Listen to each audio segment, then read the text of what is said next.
Good evening and welcome back to the third segment of Ideas at Work and Beyond. The host for this part of the program is Helena Brontes, myself, who is running for mayor for the city of Danbury, and with me are council members Paul Rotella and Lynn Taversack. Good evening. Good evening. Hi, Helena. Hi, how are you tonight? Great. We have some things to discuss here today, especially this parade ordinance, the incident that occurred on Tuesday night, which was a very interesting event.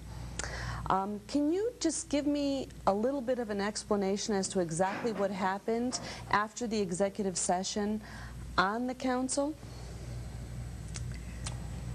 I'm a little confused.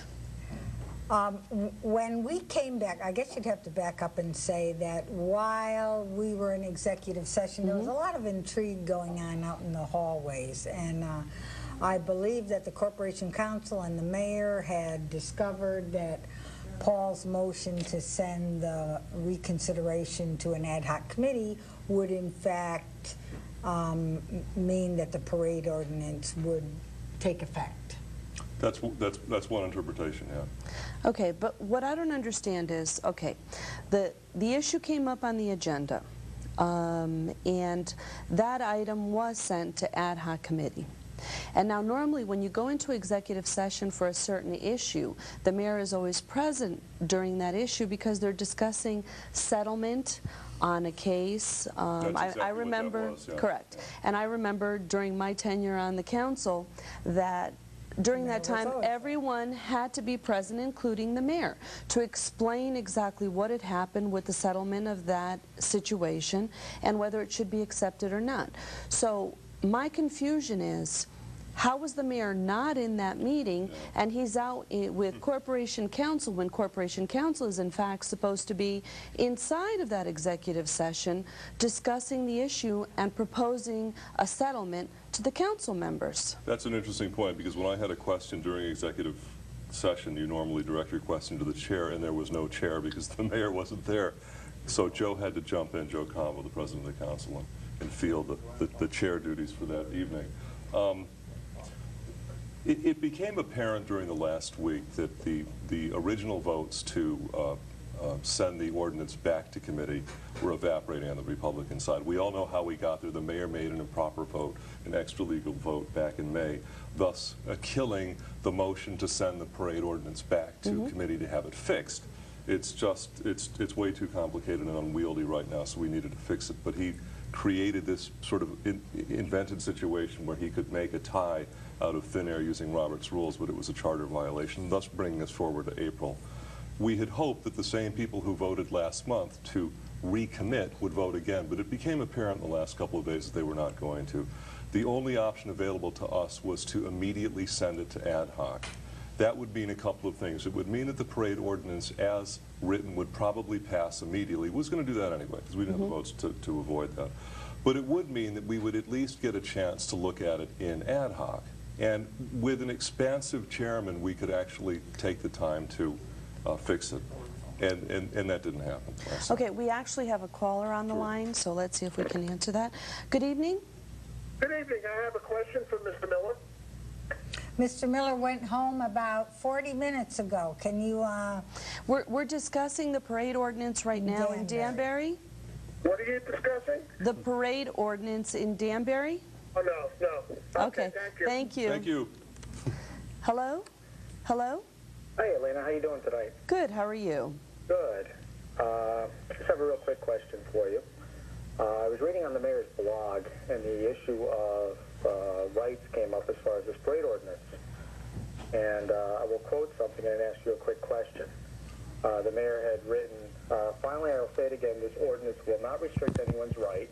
In law enforcement, there is something called discretion. There's a principle that applies when a police officer does not ticket you for driving 37 miles an hour in a 35-mile-an-hour zone. No one is going to bother you or 100 people if you're on the street celebrating a win of your favorite politician, etc.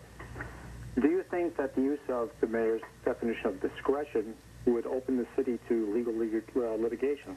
Oh, definitely.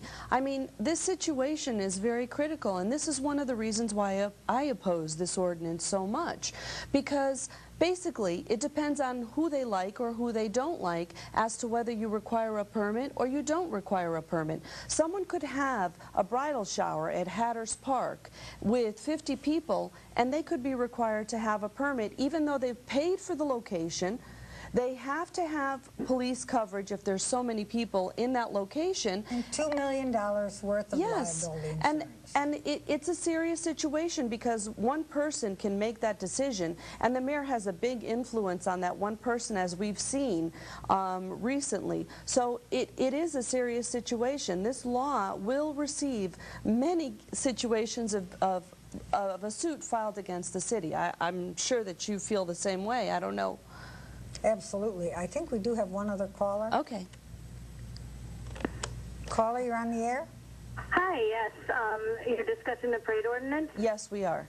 Okay. I was at the City Hall meeting the other night, and I really just think that Mayor Boughton pulled a really dirty punch with the way that, you know, he basically waited until almost everybody had left, thinking that the parade issue had already been settled.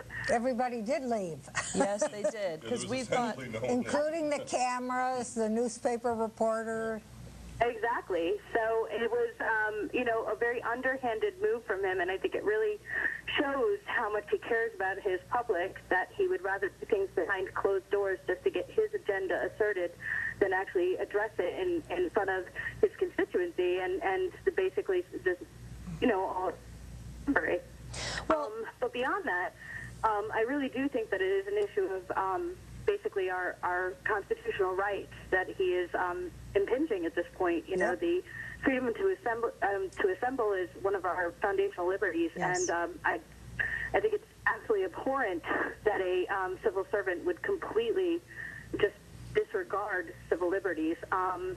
So I've heard that, you know, obviously that if it's went before a higher court, this would be completely thrown out, and I think that's going to be the issue very quickly, especially if activists will stand up and basically denounce this law and you know, take a stand against it. And I think that's basically what we need to do. Well, thank you for your call. Thank you. That's very important, and it's good that the public is aware of that, and we can fight this ordinance and really make a change and impress upon the mayor that he really needs to listen to the constituents of the city of Danbury before he makes a decision like this and he tries to make a headliner in the News Times. But I think that people in Danbury also ought to be concerned because it looks as though the mayor can get anything he wants out of the Republican Council, whether or not it is good for the citizens of Danbury or not. He's acting like an old party boss. We had 2 votes changed, and he's not being punished for the 2 votes that he made at our May meeting that were in violation of the charter. You say, look at that, the mayor voted twice in May, violated the charter, created a tie vote when we had decided to amend the parade ordinance and make it better, when we had decided to send it back to committee and really get a good fix on it. He's not being punished for that. He's being rewarded with a bad parade ordinance. Yes, a very bad parade. And actually, it's not really a parade ordinance when you sit down and think about it, because it's meetings, it's gatherings, it's so many things besides the original purpose of this parade ordinance. And then you had the first speaker at the council meeting, if I remember correctly, since I was not called up to speak, that stood up there and said this was for spontaneous parades, and it has absolutely nothing. We have another caller on the line. Good evening. Hi, how are you? Good, how are you? I'm doing pretty good. Now, are we talking about the parade ordinance now? Yes, we are. Okay, perfect. I can go on and on about the parade ordinance, but I'm just going to be real short and to the point. I think one of the major problems with the parade ordinance is just the total lack, the total amount of misinformation about what this ordinance does and what this ordinance does not do. Now, if anybody would simply read the ordinance, you would immediately tell, you can immediately see by reading the ordinance that this ordinance has nothing to do and will have no impact upon the spontaneous parades that occurred during the World Cup games. True. This was said to the public by Corporation Counsel on numerous occasions, in ad hoc committees and at the public hearing. Yet, we continuously hear from individuals, and actually the mayor on this show a few weeks ago kind of alluded to that this ordinance can be used against the World Cup games. And actually, he actually said that the World Cup games were not spontaneous parades because the people at the World Cup games knew that they were going to go out into the streets and celebrate. Therefore, they had prior planning. And he also mentioned the fact that he had to plan for the event in advance, so that was prior planning as well.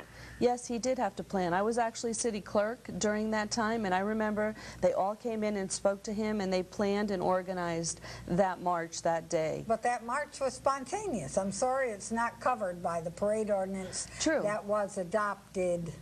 Yes, that's true. I mean, you know, very often public emergency people will have to plan for weather events that are coming, but it by no means sort of defined that they're planned in advance. I mean, you have expectations that things can happen, and you take precautions. If there's going to be a game, the Red Sox are going to win or something like that, there might be something that happens. And indeed, the people who usually celebrate sports events aren't really sure what they're going to do until the very last minute when they get together with their friends and form some sort of immediate consensus. That is not a legal definition of prior planning.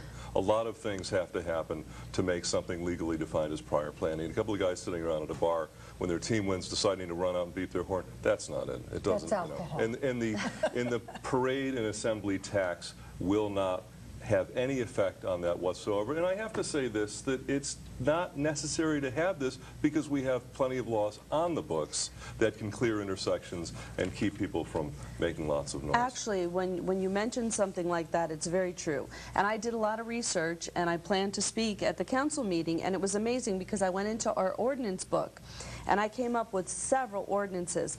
Section 12-13, loitering, unlawful assemblies. The police can arrest people for that.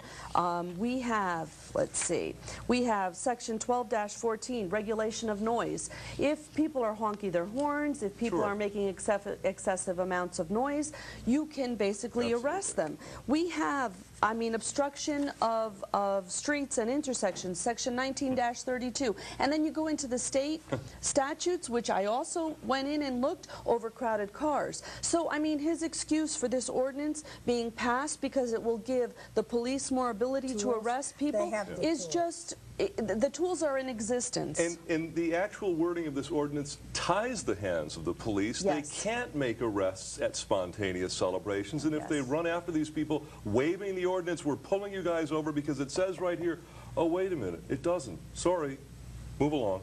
This ordinance actually slows down the police. Are you done, caller? Did you have another comment? My last quick comment is, I have a real serious problem with this because, again, in the June Common Council meeting, every single person that stood up in support of this ordinance explicitly said that they were doing this because it can stop the spontaneous parades. Right. Yes. The very first speaker, who was very, very colorful in her language, made a definite connection between this ordinance and immigrants in the World Cup games.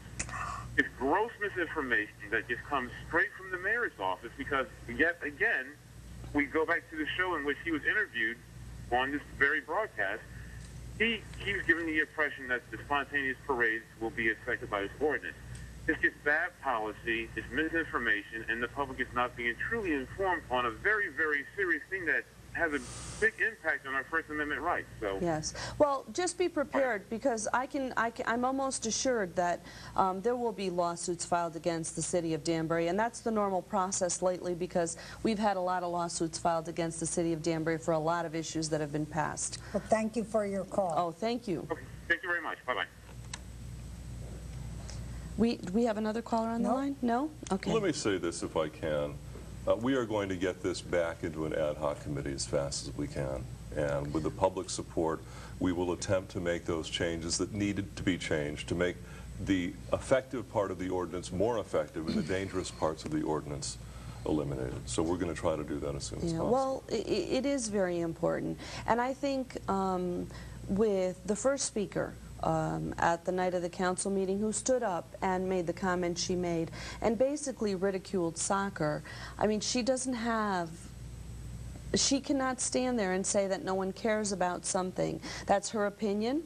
She has the right to her opinion, but don't generalize and make that opinion for anyone else because actually soccer is one of the most popular sports in the entire world, except for the United States, and it's getting there in the United States. You see the kids that are playing. I did a TV show with the Olympic stars a couple of years ago down in Wilton, and it's amazing how many little kids are going to soccer clinics and soccer camps. It's becoming a real power sport. Couple of years, you will not be able to talk about anti-soccer ordinances in this or any other town in Connecticut. Well, but the Italians, if I remember correctly, when they won the European Cup, they were out there with their flags, and God bless them. You know what? It's wonderful that they won. Absolutely. Every country that is in the United States, they celebrate with joyous ability that they can win something, and you can't condemn them for that. It's the same thing with the Portuguese. It was the Portuguese and the Italians. So, well, it's very important that we had this discussion today. I'm sorry that we can't continue the discussion. Hopefully we will be able to continue this next week. And if anyone, please, has any questions, or if anyone wants to oppose this ordinance, please let Ivan know. Go on his website and let him know and let us know so that we can address this issue. And I thank you for watching tonight, and thank you, Paul, and thank you, Lynn. My pleasure.